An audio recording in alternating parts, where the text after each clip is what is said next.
नमस्कार, आप देख रहे हैं हिंदी खबर। मैं हूं आपके साथ सौम्या मिश्रा। तो पहलगाम हमले को 2 दिन बीत चुके हैं, लेकिन पीड़ित परिवारों और करोड़ों भारतवासियों के ना तो आंसू सूखे हैं और ना ही दर्द कम हुआ। बिहार की मधुबनी की रैली में प्रधानमंत्री मोदी भी भावुक दिखे। मंच से उन्होंने आतंकियों को उनके अंजाम तक पहुंचाने का ऐलान किया। प्रधानमंत्री नरेंद्र मोदी ने साफ कर दिया कि आतंकवादियों को मिट्टी में मिलाना है। वहीं सीएम योगी आदित्यनाथ ने कहा कि देश में आतंकवाद अंतिम सांस गिन रहा है और आतंक के ताबूत में आखिरी कील ठोकने की शुरुआत हो चुकी है। 140 करोड़ हिंदुस्तानी भी इस बार पाकिस्तान से आर और पार की मांग कर रहे हैं और कह रहे हैं कि मोदी जी 56 इंच का सीना, लाल आंख दिखाना का इससे अच्छा मौका नहीं हो सकता। देखिए हिंदी खबर की ये स्पेशल रिपोर्ट।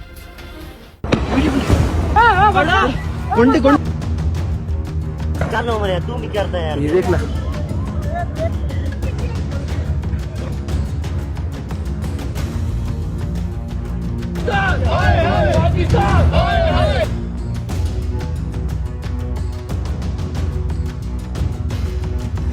पीएम मोदी का ऑर्डर आया, पाकिस्तान मिट्टी में मिलेगा। इस हमले की साजिश रचने वालों को उनकी कल्पना से भी बड़ी सजा मिलेगी। सजा मिलकर के रहेगी। की स्ट्राइक, आतंकिस्तान में खौफ हाई। अब आतंकियों की बची खुची जमीन को भी मिट्टी में मिलाने का समय आ गया है।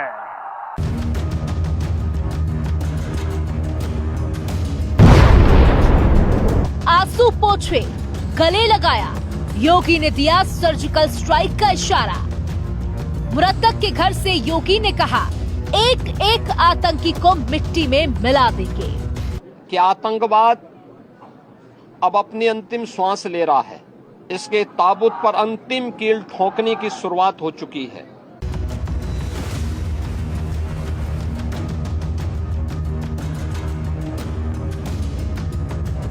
आतंकी रावण का होगा संहार, पाकिस्तान में खौफ हाई है। अब की बार बदला बड़ा होगा, हिसाब तगड़ा होगा। 140 करोड़ भारतीयों की इच्छा शक्ति अब आतंकी आकाओं की कमर तोड़ कर रहेगी।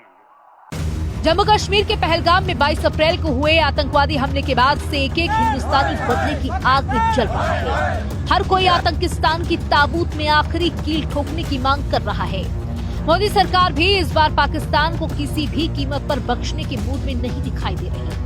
भारत ने पाकिस्तान को सबक सिखाने के लिए सिंधु जल समझौते को खत्म करने के साथ ही पाकिस्तानी नागरिक और वहां के राजनयिकों को भारत छोड़ने को कह दिया। लेकिन आतंकिस्तान के लिए सजा कुछ भी नहीं है, क्योंकि पीएम मोदी से लेकर रक्षा मंत्री राजनाथ सिंह, गृह मंत्री अमित शाह और यूपी के मुख्यमंत्री योगी आदित्यनाथ ने ये साफ कर दिया कि अब आतंकियों को मिट्टी में मिलाने का समय आ गया है और उन्हें कल्पना से भी बड़ी सजा मिलेगी, जिससे पाकिस्तान में हड़कंप मचा हुआ है। करगिल से कन्याकुमारी तक हमारा दुख एक जैसा है, हमारा आक्रोश एक जैसा है। ये हमला सिर्फ निहत्थे पर्यटकों पर नहीं हुआ है, देश के दुश्मनों ने भारत की आत्मा पर हमला करने का दुस्साहस किया है। मैं बहुत स्पष्ट शब्दों में कहना चाहता हूं, जिन्होंने ये हमला किया है, उन आतंकियों को और इस हमले की साजिश रचने वालों को उनकी कल्पना से भी बड़ी सजा मिलेगी। सजा मिलकर के रहेगी। अब आतंकियों की बची खुची जमीन को भी मिट्टी में मिलाने का समय आ गया है। पहलगाम आतंकी हमले के अगले दिन ही पीएम मोदी ने सीसीएस की मीटिंग पाकिस्तान के खिलाफ कई अहम फैसले लेकर आतंकिस्तान पर बड़ा प्रहार कर दिया।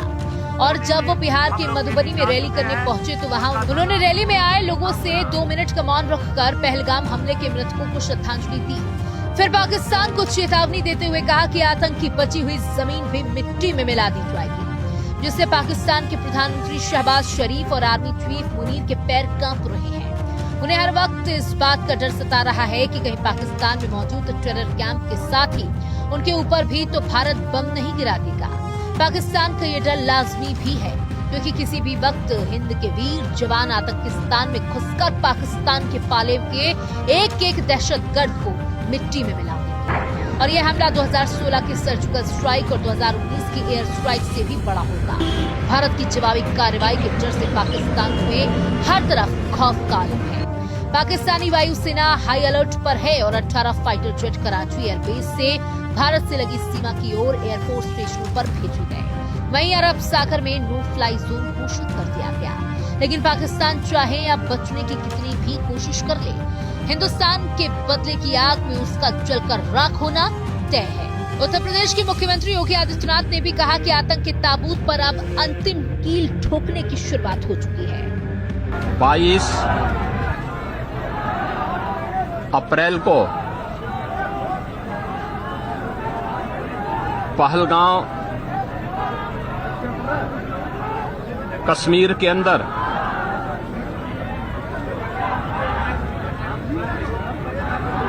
पर्यटकों के साथ जो आतंकी हमला हुआ है,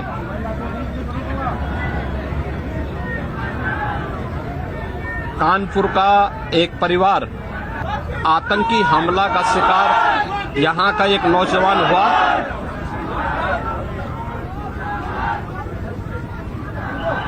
शुभम द्विवेदी 2 महीने पहले ही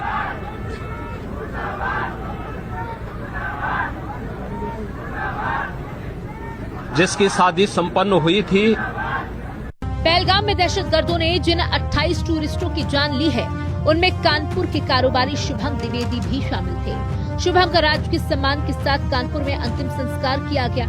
सीएम योगी ने भी शुभम द्विवेदी को श्रद्धांजलि दी और घर वालों से बातचीत कर उन्हें ढांढस से बधाया। इस मुश्किल घड़ी में सीएम योगी ने परिजनों को हर संभव मदद का भरोसा दिलाया और कहा कि सरकार उनके साथ खड़ी है।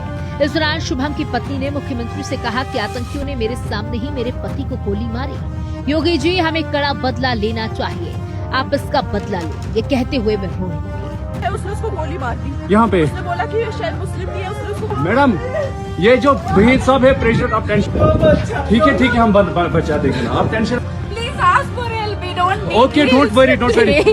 कानपुर के शुभम द्विवेदी की 2 महीने पहले ही एशियाना से शादी हुई थी और 17 अप्रैल को वो अपनी पत्नी और परिवार के 11 सदस्यों के साथ कश्मीर घूमने गए थे, लेकिन आतंकियों ने शुभम की जान ली। सीएम योगी ने कहा कि यहाँ आतंकवाद और उनके आकाओं के खिलाफ एक सख्त मैसेज दिया। उन्होंने साफ तौर पर कहा कि भारत सरकार की आतंकवाद के खिलाफ जीरो टॉलरेंस की नीति प्रभावी ढंग से आतंकवाद की खात्मा करेगी। यह एक क्रूर, बीभत्स,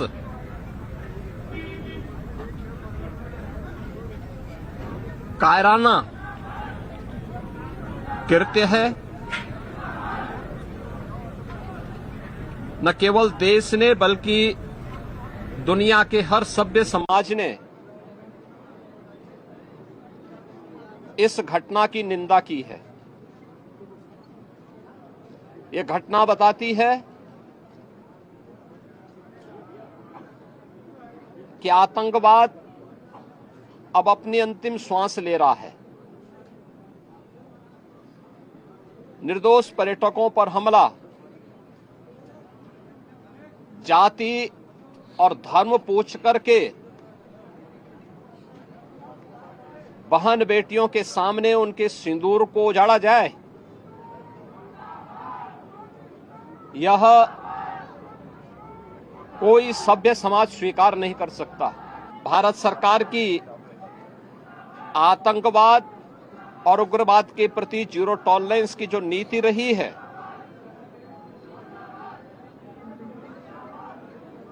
वह प्रभावी ढंग से आतंकवाद का नेस्तनाबूद करेगी। इसके ताबूत पर अंतिम कील ठोकने की शुरुआत हो चुकी है। पहलगाम आतंकी हमले के बाद से केंद्र की मोदी सरकार एक्शन मोड में है। दिल्ली से लेकर कश्मीर तक आतंक पर अंतिम प्रहार की रणनीति तैयार की जा रही है। एक तरफ घाटी में छिपे आतंकवादियों को बिल से निकालकर उन्हें खात्मे के लिए कश्मीर में कई जगहों पर लगातार ऑपरेशन चल रहा है, तो वहीं पहलगाम से लेकर पुंछ, कठुआ, उरी और उधमपुर सेना के जवान आतंकियों की तलाश कर रहे हैं।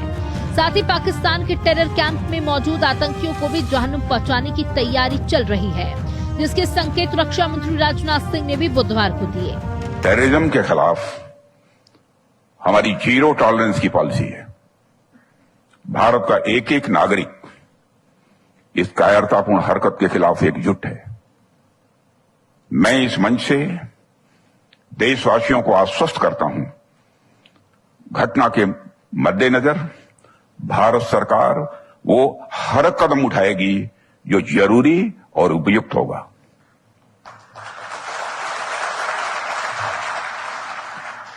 और हम सिर्फ उन लोगों तक नहीं पहुंचेंगे जिन्होंने इस घटना को अंजाम दिया है, हम उन तक भी पहुंचेंगे जिन्होंने पर्दे के पीछे बैठकर हिंदुस्तान की सरजमी पर ऐसी नापाक हरकतों की साजिशें रची हैं। पहलगाम हमले के बाद मोदी सरकार ने पाकिस्तान पर जो पहली स्ट्राइक की है, उसमें बगैर गोली चले ही आतंकिस्तान की कमर तोड़ दी है। न वीजा, न व्यापार और न ही कूटनीतिक संवाद, हर मोर्चे पर पाकिस्तान को अलग थलग कर दिया गया। खासकर भारत की वाटर स्ट्राइक से तो पाकिस्तान में ब्लैकआउट हो जाएगा। भारत ने 1960 में पाकिस्तान के साथ हुई सिंधु जल संधि को तत्काल प्रभाव से रोक दिया, जिससे इससे पाकिस्तान दाने दाने को मोहताज हो जाएगा, क्योंकि पाकिस्तान की लगभग 80% खेती इसी सिंधु नदी प्रणाली पर निर्भर करती है। इसी नदी प्रणाली से मिलने वाले पानी से सिंचाई होती है, यानी पानी नहीं मिलने से पाकिस्तान में खेती बाड़ी असंभव हो जाएगी। पाकिस्तान की 61% आबादी बूंद बूंद को तरसेगी। कराची, लाहौर, मुल्तान जैसे बड़े शहरों में पानी का अकाल हो जाएगा। इतना ही नहीं, पाकिस्तान के तरबेला और मंगला जैसी जल विद्युत परियोजनाओं के ठप्प पड़ जाएंगे। साथ ही अटारी बॉर्डर को बंद करके भी भारत ने पाकिस्तान को 3886 करोड़ का झटका दे दिया है। भारत के एक्शन ने पाकिस्तान को पूरी तरह से हिलाकर रख दिया, लेकिन आतंकिस्तान पर असली प्रहार अभी बाकी है। अनाउंस किया वो एक बहुत बड़ा ब्रह्मास्त्र है। एक तरह से जो इंडस वाटर ट्रीटी है, उसके तहत जो पानी पाकिस्तान में जाता है, पाकिस्तान की करीब 20 से 30% एग्रीकल्चर उस पर डिपेंड करती है। पाकिस्तान की करीब 10% एनर्जी, क्योंकि हाइड्रो पावर है, उस पर डिपेंड करती है। तो ये पानी जब रुकना शुरू हो जाएगा, इसका इम्पैक्ट कुछ समय बाद पड़ेगा, इसका अभी नहीं पड़ेगा। अभी तो इमीडिएट इम्पैक्ट है, डिप्लोमेटिक रिलेशंस जो भी है सारे बंद कर दिए, डाउन कर दिए इत्यादि। ये जो वाटर ट्रीटी का मामला है, इसका असल इम्पैक्ट ऑन ग्राउंड कुछ महीनों में, 3, 6, 9 महीनों में जाके बहुत बहुत भयंकर होगा पाकिस्तान पे। इसके अलावा जो तीसरा फैक्टर दिखता है, मेरे ख्याल से जो भी अनाउंस नहीं करा सरकार ने, पर कुछ ना कुछ सोच रहे होंगे, वो ये है कि कोई मिलिट्री स्ट्राइक किसी तरह की, जो ये आतंकी थे, इनको आइडेंटिफाई करके इनका जो बेस है, जहां है, कहां है, वहां पे कोई ना कोई सिक्योरिटी एक्शन मेरे विचार से होगा अगले 10 दिन में, 5 दिन में, महीने में, पर वो एक एक्शन होगा। पाकिस्तान जिस गोली और बम की भाषा समझता है, भारत उसके जरिए भी आईएसआई और उसकी पाले में हुए आतंकी आकाओं को सब कुछ सिखाने की तैयारी में जुटा हुआ है। मोदी सरकार सेना के अधिकारियों के साथ साथ हर तरह के एक्शन में विचार कर रही है। इसके लिए सर्वदलीय बैठक के जरिए विपक्षी पार्टियों से भी उनकी राय ली जा रही है। इस वजह से पाकिस्तान में खलबली मची हुई है। सुरक्षा विश्लेषक और सैन्य सूत्र मोटे तौर पर पहलगाम आतंकी हमले को जवाब देने के लिए 4 तरह के विकल्पों पर विचार कर रहे हैं। पहला विकल्प, पाकिस्तान पर उरी की तरह ही सर्जिकल स्ट्राइक हो सकती है। तब रात के समय में कमांडो टीम ने नियंत्रण रेखा के 3 किलोमीटर अंदर तक घुसकर आतंकी लॉन्च पैड का सफाया किया था। हालांकि इसमें खतरा यह है कि अब पाकिस्तानी आतंकी कैंप ने खुद को पहले से ज्यादा मजबूत किया है। दूसरा विकल्प, बालाकोट की तरह एयर स्ट्राइक करने का। इसमें भारतीय वायुसेना राफेल Su-30 MKI या क्रूज मिसाइल के जरिए आतंकी लॉन्च पैड को तबाह कर सकती है। इसका फायदा यह है कि हम 30 किलोमीटर से लेकर 150 किलोमीटर पाकिस्तान के अंदर सक्रिय आतंकी कैंपों को तबाह कर सकते हैं, लेकिन इसके लिए ठोस इंटेलिजेंस और संभावित चुनौतियों के बारे में सोचना होगा। तीसरा विकल्प, हथियारबंद ड्रोन के झुंड भेजकर आतंकी कैंपों को निशाना बनाया जा सकता है। इसके लिए कई तरह के अत्याधुनिक ड्रोन के विकल्प मौजूद हैं। इसमें किसी पायलट के जान का जोखिम भी नहीं रहेगा। चौथा विकल्प, इसे सुरक्षा एजेंसियां और एक्सपर्ट कोवर्ट डिकैपिटेशन स्ट्राइक कहते हैं। इसमें पाकिस्तान की जमीन पर ही आतंकी आकाओं को गोपनीय तरीके से सफाया करना है। इससे पाकिस्तान और आतंकी संगठनों का मनोबल तोड़ना आसान होगा, लेकिन इसमें लंबा वक्त लग सकता है और देश में बदले का सीधा संदेश देने में कठिनाई आ सकती है। आप एयर स्ट्राइक करके अगर एक बिल्डिंग, दो बिल्डिंग को गिरा भी दे, 100-150 आदमी मार भी दो, वो कोई फर्क नहीं पड़ता। जिनको मारोगे वो टेररिस्ट होंगे, वो रिप्लेसेबल हैं। और जो झोपड़ियां आप डिस्ट्रॉय करोगे, जो टेम्परेरी कंस्ट्रक्शन है, वो 1.5-3 दिन में खड़ी हो जाएंगी। उसको डिस्ट्रॉय करके ऑक्यूपाई जब तक नहीं हम करेंगे, तब तक बात नहीं बनेगी। पाकिस्तान को पिंच तब होगा जब उनकी 8-10 जगहें पीओके की में और जगह हैं जिसके ऊपर इंडियन आर्मी जाके ऑक्यूपाई कर ले। खासकर पीओके हमारा मेन पॉलिटिकल मुद्दा भी है, हमारा एम भी है, और हमको ये काम शुरू कर देना चाहिए। ये मौका है हमारे हाथ में, इसे गंवाना नहीं चाहिए। आपको पता है भारत के जो लीडरशिप और प्रधानमंत्री हैं वो कोई चूकेंगे नहीं, तो इस समय की कोई अपना हाथ पीछे नहीं करेंगे। अगर दुश्मन को खत्म करना है तो वो एकदम खत्म करेंगे। 2016 में भारत 2 बड़े आतंकी हमलों के बाद सीमा पार जाकर कार्रवाई कर चुका है। पहले उरी हमले के बाद पीओके में सर्जिकल स्ट्राइक की गई और फिर बालाकोट में एयर स्ट्राइक। नागरिकों पर हुए इस हमले के बाद भारत पर फिर से कार्रवाई करने का बहुत ज्यादा दबाव है और अगले कुछ दिनों में मोदी सरकार पाकिस्तान पर प्रहार कर सकती है। हिंदी खबर की स्पेशल रिपोर्ट।